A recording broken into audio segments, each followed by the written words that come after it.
Hammaga assalomu alaykum. Mani kursimdagi go'zal ayollar. Bugun sizlar uchun motivatsionniy rubrika qilmoqchiman. Energiya va motivatsiyani har doim sizlarda bo'lishi. Хотя бы har kuni sizlar energiyada, motivatsionda yurishingiz uchun o'zimga to'g'ri kelgan qonun-qoidalar bilan sizlar bilan bugun bo'lishmoqchiman.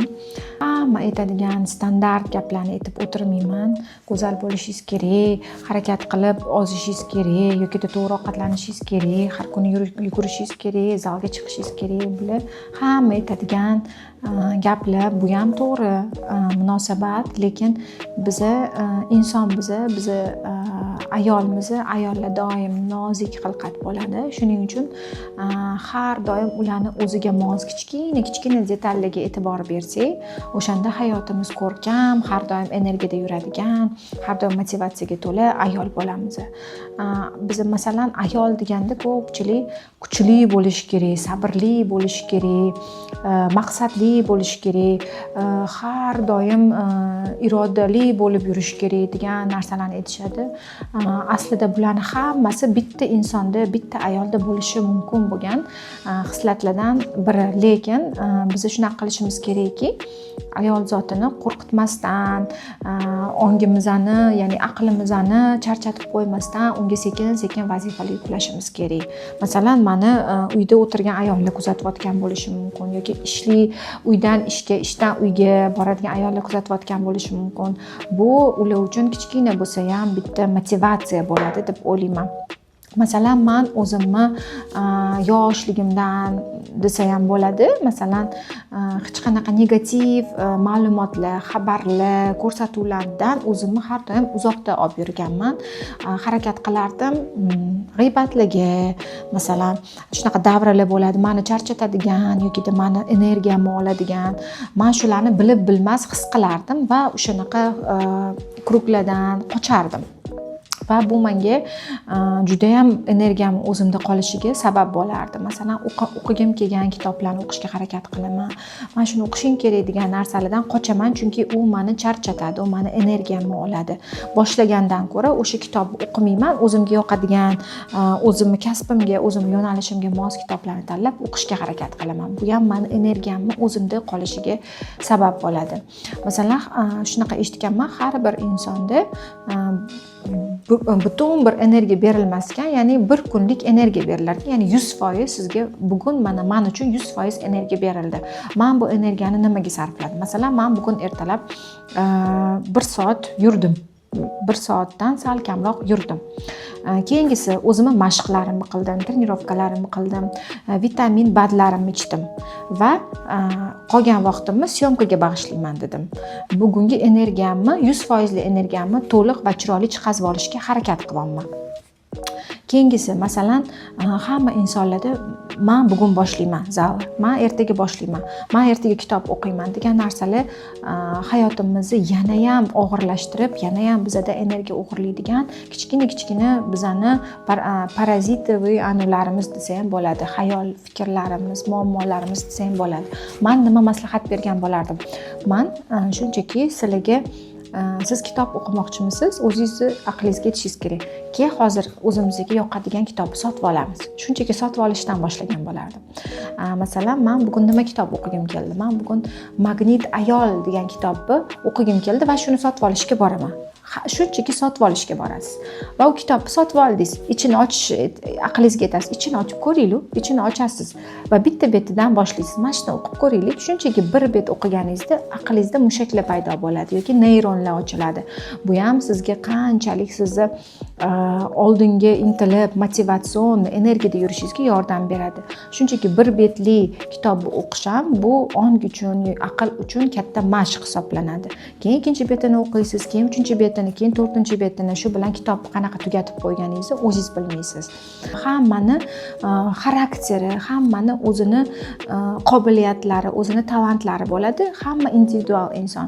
Men shunchaki yoshligimdan disiplinirованный ayol bo'lganim uchun men harakat qilaman boshlagan ishimni oxiriga yetkazishga. Lekin shunaqa ayollar bor, ertaga boshlayman deb 1 yil, 2 yil, 3 yil, 4 yillab o'tib ketadigan vaqtini o'tkazib yuboradigan ayollar bor. Bunaqa ayollarga men nima degan bo'lardim? Shunchaki siz men bugun o'zimga chiroyli krossovka sotib olaman yoki uyimda bor krossovkani bugun shunchaki kiyaman degan maslahatni bergan bo'lardim.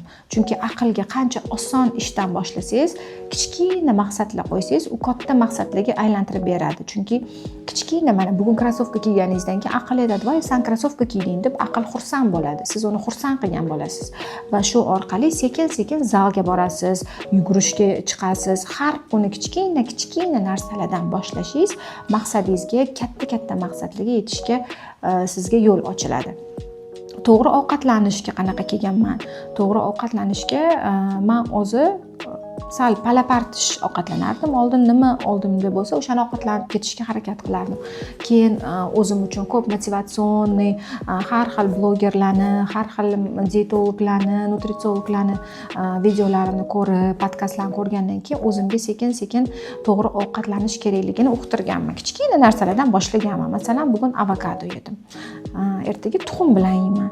Undan keyin oldiga bodring qo'shaman. Undan keyin oldiga shpinat qo'shaman. Sekin-sekin har kunlik unga kichkina maqsadlardan katta natijalarga erishishni boshlaganman. Hozir masalan 35 yoshga to'ladigan bo'lsam, qomatim o'zimni ko'nglim to'ladigan darajada meni quvontiradi. Nafaqat bu qomat meni maqsadlarimga erishishga yordam beradi, balki uyimdagilarni ko'zini quvnatishga, o'zimni настроениямni, o'zimni bodri bo'lib yurishimga yordam beradi. Shuning uchun aytmoqchi bo'lganim, xulosasi kichkina narsalardan boshlashingiz sizni katta maqsadlarga erishishingizga yordam beradi. Yana nima demoqchiman? Ayollarimiz ko'pincha hayotida har xil vaziyat bo'lgan bo'lishi mumkin. Masalan, og'irroq qilib oladigan bo'lsangiz, zo'ravonlikka uchragan bo'lishi mumkin, yoki aldanib qolgan bo'lishi mumkin, yoki xiyonatga uchragan bo'lishi mumkin. To'g'ri, men boshimdan o'tkazmagan bo'lsam ham, lekin shunaqa paytda siz o'tmishga harakat qiling, o'tmishda qolmaslikka harakat qiling, kelajak borligiga, kelajakda boshqacha kunlar bo'lishiga ishoning va gumoningizni yaxshi qiling. Bilaman, bu oson vaziyat emas, bu oson oson kechinmalar, oson xotiralar emas, lekin siz harakat qiling, siz yashayapsiz bu dunyoda, siz majbursiz hayotingizni go'zal va chiroyli qilishga. Sizni qo'lingizdan keladi. Men aytgan bo'lardim, bunaqa masalan aytishingiz mumkin-da, kamera ortida o'tirib, "Ha, sizga oson gapirish yoki siz bu xulosaga kelishingiz oson, sizni hayotingizda har doim sokin, tinchlik bo'lishi mumkin." Ha, lekin insonni hammani hayoti individual. Menga shunaqa berilgandir, sizga sinov berilgan. Sizga nabarot, agar Allohga ishonib tavakkal qilsangiz, men ishonaman sizda katta eshiklar ochilishiga. Chunki men o'zim Instagramni boshlaganimdan beri menga mana shunaqa katta SMSlar yozib, juda ko'p qatorli SMSlar yozib, ayollar o'zini dardini aytadi va men tushunib yetdimki, bu dunyoda juda ham ko'p dardli insonlar bor. Lekin biz ayollar bu narsalar bilan o'ylanib, butun umrlik vaqtimizni, butun umrlik energiyamizni o'sha narsalarga berishimiz shart emas.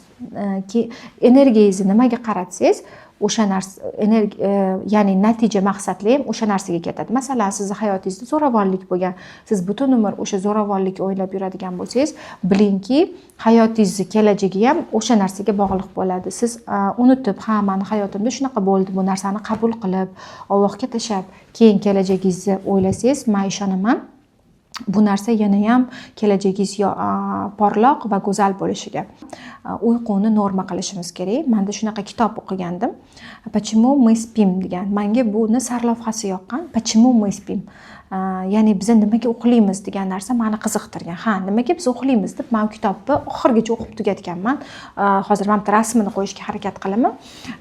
Bu kitobni nimasi foydali, uyqu nimaga foydaliligini, uxlamagan insonda qanaqa kasalliklar bo'lishi, uxlagan insonda qanaqa qobiliyatlar ochilishi, uyquni qanchalik foydaliligini, nerv sistemasiga uyquni qanchalik ta'sir qilishini butun ochib beradi-da. Bu kitobni o'qiganingizdan keyin uyqungizni normaga qo'yishingiz aniq. Demak, uyquni normaga qo'yishni men o'zimda qanaqa tasavvur qilaman?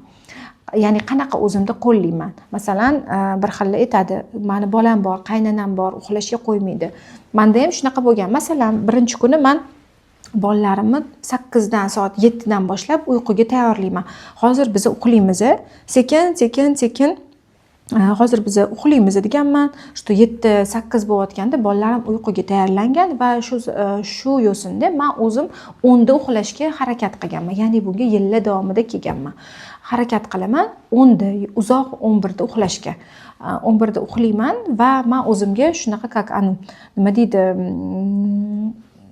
qoida qilib olganman. Men uxlaganimda meni hamma kasal joylari, masalan, tuzalmagan qanaqadir tana osti yoki teri osti yoki teri usti qatlamimda qanaqadir narsalar bo'lsa, o'shalar tuzaladi deb o'zimga singdiraman-da va bu orqali haqiqatdan tana tuzalar ekan. Ya'ni uyqu bu poklanish emas, ya'ni bizani yangitdan восстановиться, ya'ni tiklanish davri deb hisoblayman.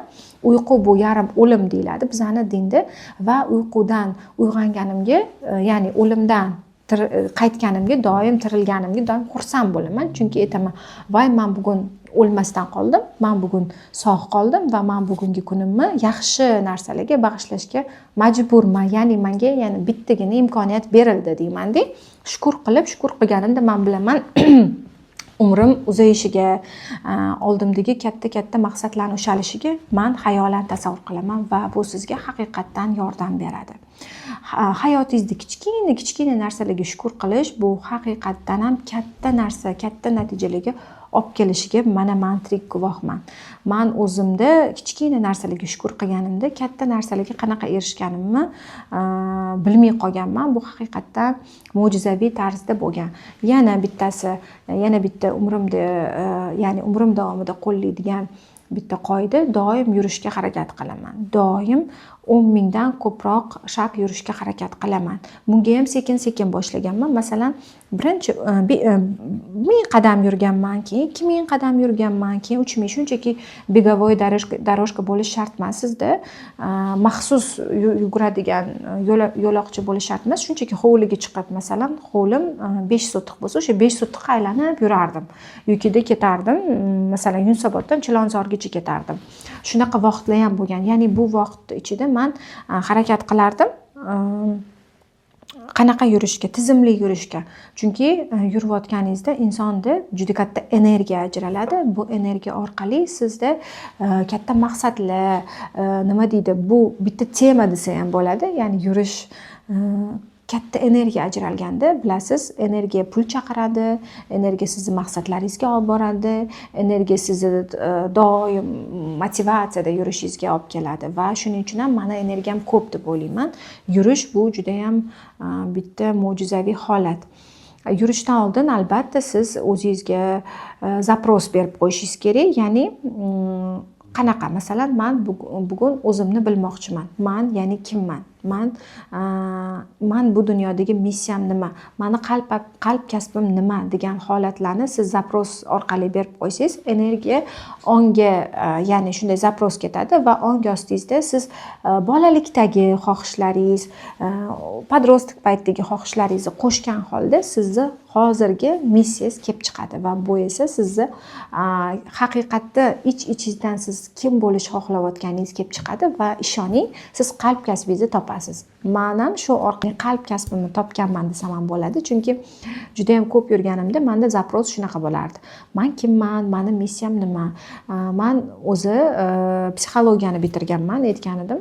2015-yilda O'zbekiston Milliy universitetida psixologiya yo'nalishini bitirganman. Ya'ni ayollarni dardini eshitib o'tirish, unaqa narsalar menga sal erish tuyulardi. Shuning uchun ham men doim o'zimni qidirganman. Ya'ni shu yoshimgacha, mana 30 yoshimgacha o'zimni qidirganman desam ham bo'ladi. Lekin men o'ylardim, ha, men psixolog bo'lishim kerak deb o'ylardim, lekin bu unaqa emas ekan. Ya'ni men o'zi shapagolik ayol bo'lganim uchun, ya'ni juda ham ko'p narsa sotib olaman, juda ko'p narsa xarid qilaman. Nima deydi? Bu meni, ya'ni ayollarga ham shu narsani o'rgatib,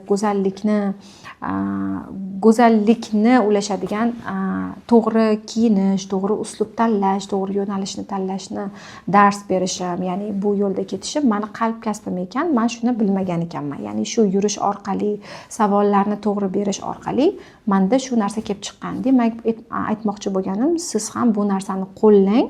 Hammasi Allohdan avvalambor va shu orqali siz qalb kasbingizni topishingiz aniq. bugungi kichkina maslahatlarim sizga yoqqan bo'lsa, хотя бы orasidan qaysidir sizga to'g'ri kelgan bo'lsa, qaysidir sizga asqotgan bo'lsa yoki qaysidir sizga yangilik bo'lsa, bu siz uchun bitta neyron miyangizda, tanangizda bitta neyron ochildi degani, bu esa yangilanish, yangi bitta neyron ochilganda ishoning DNKlar yangilanadi va siz hayotda juda katta maqsadlarga, katta motivatsiyaga erishishingiz aniq. Men sizga doim energiyada va doim motivatsiyada yurishingizni tilab qolaman. Sog' bo'ling, omon bo'ling.